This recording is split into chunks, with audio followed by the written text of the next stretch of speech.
Hello everyone, मैं विश्वजीत आप लोगों का इस YouTube चैनल दिशानवी स्टडी पॉइंट में स्वागत करता हूं।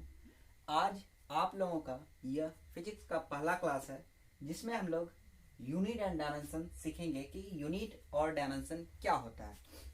तो यूनिट क्या होता है कि फिजिक्स के जितने भी नियम हम लोग पढ़ेंगे उसे किसी न किसी टर्म में व्यक्त करेंगे और उन्हीं को मापने के लिए हम लोग यूनिट का इस्तेमाल करते हैं। तो यूनिट, सबसे पहले यूनिट जानने से पहले हम लोग देखते हैं राशि, क्वांटिटी। क्वांटिटी क्या होता है? तो बस क्वांटिटी वही है कि फिजिक्स के नियमों को किसी पद में व्यक्त करना क्वांटिटी होता है। क्वांटिटी दो तरह का हो गया, एक सदिश और एक अदिश। क्वांटिटी जो है यानी कि राशि, राशि आपका हो गया दो तरह का, एक हो गया सदिश और दूसरा हो गया आपका अदिश। दूसरा हो गया आपका अदिश। सदिश का मतलब दिशा सहित, यानी कि ऐसी राशियां, यानी कि ऐसा कोई चीज जिसको व्यक्त करने के लिए हमको उसके मैग्नीट्यूड के साथ साथ उसका दिशा भी चाहिए हमको, यानी कि उसके परिमाण के साथ साथ उसका क्या चाहिए, दिशा भी चाहिए। और अदिश क्या है कि जिसमें दिशा की कोई भी आवश्यकता नहीं है, जैसे कि चाल, ठीक है, समय या फिर द्रव्यमान। सबसे अच्छा उदाहरण समझने के लिए द्रव्यमान है कि हम लोग वजन जो नापते हैं किसी भी चीज का, वो बस सीधा बोल देते हैं 5 केजी, 6 केजी, 10 केजी। उसका कोई दिशा नहीं देते हैं कि 5 केजी या उत्तर में है या 10 केजी दक्षिण में है। और सदिश का क्या है कि बल, बल यानी कि जो हम लोग बल लगाते हैं वह जाहिर सी बात है बल हम लोग या आगे लगाएंगे या पीछे लगाएंगे, यानी बल में क्या है कि दिशा है। तो सदिश वह हो गया जिसमें दिशा हो और अदिश वह हो गया जिस राशि में दिशा नहीं हो। बाकी बात क्वांटिटी तो होनी ही चाहिए, मैग्नीट्यूड, मैग्नीट्यूड जो है होनी ही चाहिए।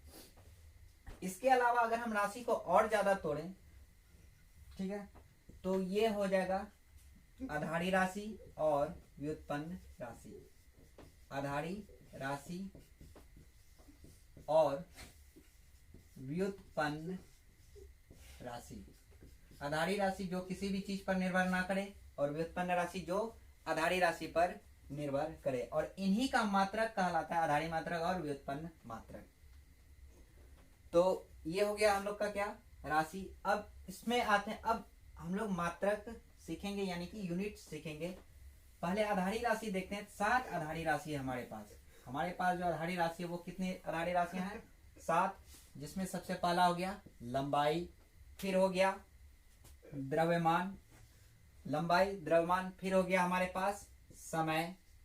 उसके बाद अगर देखा जाए तो आ जाएगा हमारे पास ताप, ये 4 हो गए। 5वां देखें तो हम लोग आ जाएगा विद्युत धारा। 6ठा ज्योति तीव्रता। और 7वां अगर देखेंगे तो आ जाएगा हमारे पास पदार्थ की मात्रा, पदार्थ की मात्रा। अब इसका देखते हैं मात्रक क्या होता है।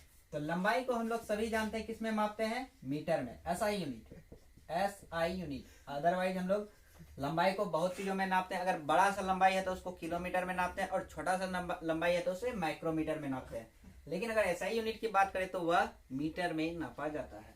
उसी तरह द्रव्यमान की बात करें तो केजी, समय की बात करें तो सेकेंड, ताप का बात करें तो केल्विन, विद्युत धारा एम्पियर, ज्योति तीव्रता जो होता है वह क्या होता है? वह होता है कैंडेला, और पदार्थ की मात्रा जो होता है वह मोल।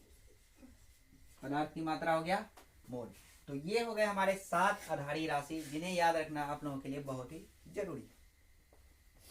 ये हो गया आधारी राशि। इसके बाद आते हैं हम लोग मात्रक पद्धति पर, यानी कि इससे पहले ही मात्रक पद्धति है। मात्रक पद्धति मतलब एक सिस्टम जिसमें कि किस चीज को हम लोग किस में नापेंगे। जैसे यहाँ पे ये क्या है, लंबाई को हम लोग मीटर में नापे हैं।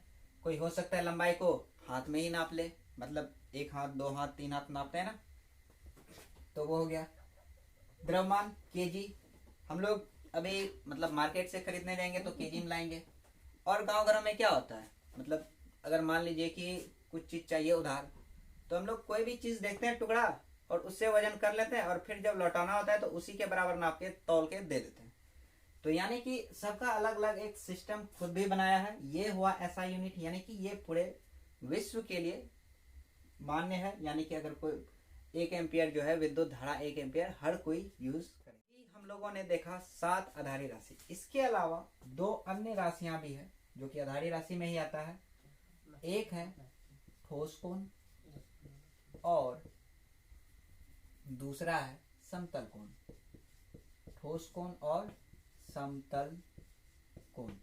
ठोस कोण का जो एसआई यूनिट होता है वो होता है स्टेरेडियन। वो क्या होता है? स्टेरेडियन। और समतल कोण का जो मात्रक होता है वो होता है रेडियन। स्टेरेडियन को हम लोग लिखते हैं एस आर। स्टेरेडियन को हम लोग लिखते हैं एस आर और समतल कोण को लिखते हैं हम रेडियन आर ए डी। ये हुआ हमारा क्या? ये हुआ हमारा आधारी राशियों का यूनिट। ठीक है, अब यूनिट पर अब इसके बाद हम लोग देखेंगे डायमेंशन। तो डायमेंशन, अब जैसे 7 राशियां हैं, सातों का ऐसा यूनिट देखें। डायमेंशन में ऐसी कोई बात है नहीं। डायमेंशन में हम लोग देखेंगे 3। 3 में कौन कौन? तो पहला आ जाता है हम लोगों का लंबाई, दूसरा आ जाता है द्रव्यमान और तीसरा आ जाता है समय। तीसरा आ जाता है समय। डायमेंशन क्या होता है कि बस हम लंबाई को जो दर्शाते हैं वो एल से दर्शाते हैं। लंबाई को दर्शाए एल से, केवल एल लिखने से लंबाई नहीं हुआ बल्कि एल को हम ये जो बड़ी ब्रैकेट है इसमें हम लोग डाल देते हैं। ये हो गया हमारा लंबाई। और एम को दर्शाते हैं, एम मतलब द्रव्यमान को दर्शाते हैं एम से, और फिर समय को दर्शाते हैं हम लोग टी से, यानी कि कैपिटल टी से। अब कि ये हम लोग डायमेंशन दर्शाते हैं कैसे? जब हम फॉर्मूला सीखेंगे तो उसके बाद आसानी से हम लोग डायमेंशन लिखना सीख जाएंगे।